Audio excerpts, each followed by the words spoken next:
ओम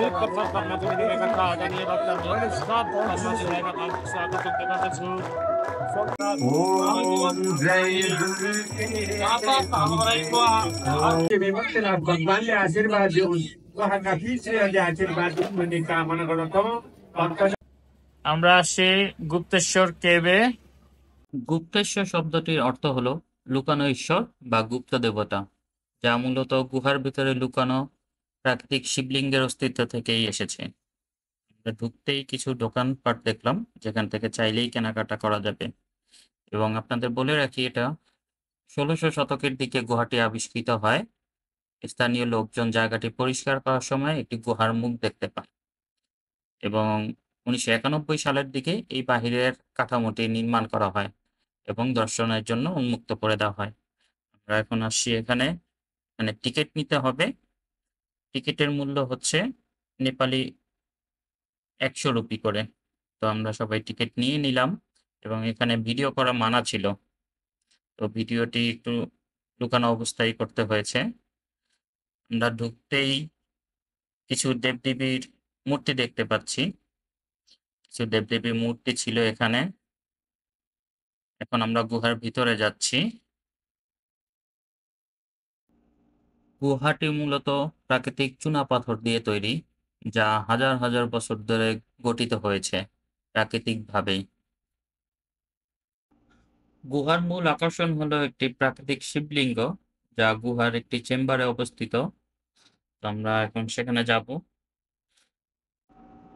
এবং গুহার ভিতরে ডেভিস ফলের জলপ্রবাহের একটি অংশ দেখা যায়। আমরা ওইখানটাতে আগে যাব, তারপর শিবলিঙ্গের কাছে যাব।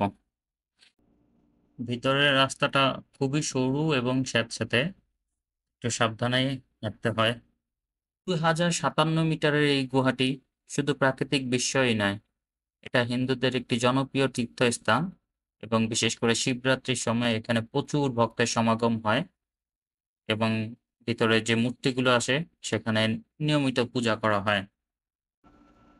এই তো দেখতে পাচ্ছেন, এই দৃশ্যটি খুবই অসাধারণ। ডেভিস ফলের জল একটি সুড়ঙ্গের মধ্যে দিয়ে প্রবাহিত হয়ে এই গুহার ভিতর দিয়ে বেরিয়ে আসে। এই দৃশ্যটি মূলত পরিবেশকে আরো রহস্যময় করে তোলে গুহার, এবং এই হচ্ছে সেই শিবলিঙ্গ যা মূলত গুহার মূল আকর্ষণ। গুপ্তেশ্বর মহাদেব গুহা এটি শুধু একটি গুহা নয়, এটি যুগ যুগ ধরে চলে আসা মানুষের বিশ্বাস এবং আস্থার প্রতীক। এর ভিতরের প্রাকৃতিক সৌন্দর্য এবং ধর্মীয় গুরুত্বের দিক থেকেই এটা নেপালের একটি বিশেষ স্থান হয়ে উঠেছে। আমরাও এই তীর্থস্থান ভ্রমণ করে ইতিহাসের সাক্ষী হয়ে রইলাম। চলুন এবার ডেভিস ফলে যাওয়া যাক। আমরা এখন আসছি ডেভিস ফল, যাকে স্থানীয় ভাষায় বলা হয় Patale Chhango. Per person ১৫০ Nepali rupee. আমরা টিকিট নিয়ে নিলাম। ওকে, চলো।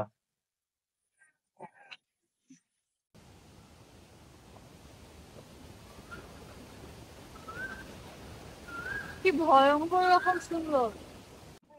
১৯৬১ সালের ৩১শে জুলাই মিসেস ডেভিস নামে এক সুইস নারী তার স্বামীর সাথে জলপ্রপাতের উপরের অংশে গোসল করতে নেমেছিলেন। অপ্রত্যাশিত জলের তীব্র স্রোত মিসেস ডেভিসকে তলিয়ে নিয়ে যান, যা উদ্ধার করা হয় ৩ দিন পর। এবং সেই ঘটনার পর মিসেস ডেভিসের স্মরণে তার বাবা জলপ্রপাতটির নাম দিয়েছেন ডেভিস ফল, এবং এর জলই আমরা গুপ্তেশ্বর মহাদেব গুহায় দেখেছিলাম। এটা হচ্ছে ফটো জোন, নেপালি কালচারের সাথে ফটো তোলার জন্য।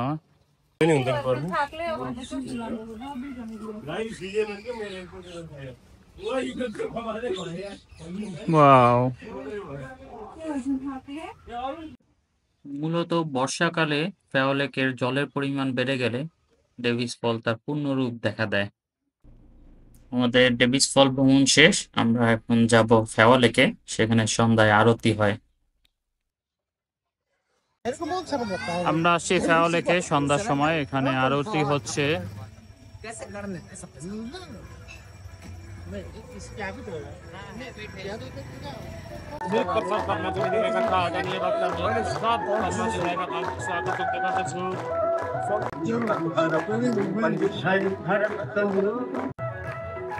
धरेंद्र नंदिनी विलास बंधु बंधुरत पुरत दिगंत तंत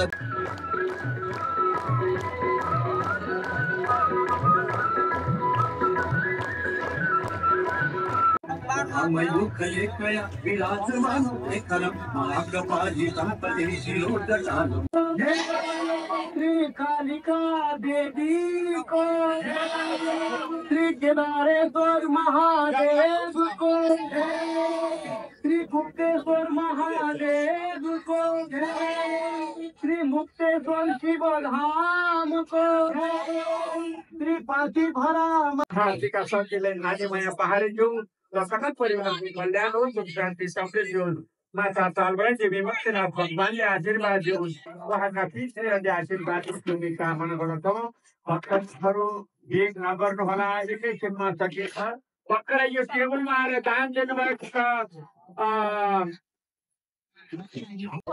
আরতি শেষে আমরা লেকের পাড়ে একটু বসে আছি, একটু ঠান্ডা ঠান্ডা লাগছে।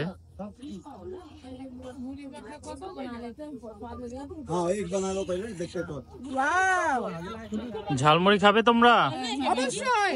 ঝালমুড়ি খাবে তোমরা?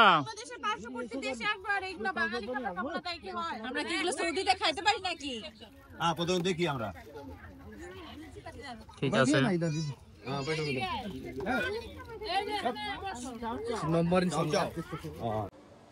লেকের পাড়ে বসে আমরা সবাই ঝালমুড়ি এবং ফুচকা খেলাম, খুবই মজা লাগলো। এখন একটু শপিং করছি, শপিং শেষ করে আমরা চলে যাব হোটেলে। দেন কাল সকালে আমরা আবার যাব বানজি জাম্পিং করতে। তো দেখা হবে আপনাদের নেক্সট ব্লগে। সবাই ভালো থাকবেন, টাটা। Banje, nice job.